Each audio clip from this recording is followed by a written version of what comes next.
Nadagdagan na naman ang bilang ng mga inosenteng batang nasawi sa bakbakan sa Zamboanga. Pumanaw na rin kanina yung po bang batang babae na iniulat namin na nakomatose mula sa tama ng ligaw na bala sa ulo. Mula sa Barangay Canilar sa Zamboanga City, nakatutok live si Ivan Mayrina.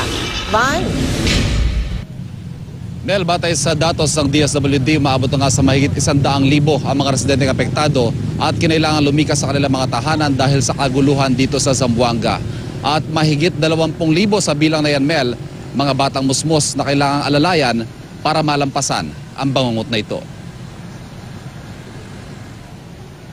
Lunes ang hapon ng tamaan ng ligaw na bala sa ulo ang 6 na taong gulang na si May Antigoy.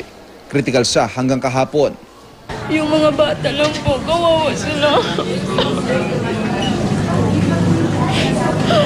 Wala man kasalanan ng anak ko sa kanila.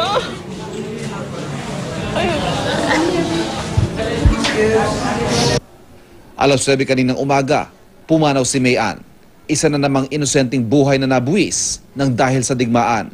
Batay sa datos ng DSWD, mahigit 21,000 batang nasa evacuation center dito pa lamang sa Baliwasan Grandstand. At maraming iba pa sa may 35 mga evacuation center. Para alalayan sa posibleng nararanasang trauma, isinasailalim sila sa play therapy at daycare session kung saan pinaglalaro, kinukwentuhan o pinaguguhit sila ng mga volunteers. Sa ngayon, mahalaga raw kasi na sila'y makausap, maaliw at maiparamdam sa kanilang ligtas sila. Ang mga batang ito sabay-sabay pinaguhit ng bahay pero lumalabas sa ilang mga obra ang senyales na posibleng dumaraan sa trauma ang bata. Tulad na lamang ng isang drawing na ito. Ano man yung nararamdaman mo habang nasusunod yung bahay? Takot ka. Ang bahay, yun na doon pa. Umiiyak ka.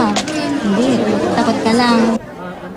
Very few came up with drawings where may baril and then nasusunog. Early childhood experiences is very, very important because this is going to affect the way they look at things, the way they relate to people, the way they make decisions. Mas masusing inaalalayan ng DSWD ang mga batang nabihag ng mga rebelde.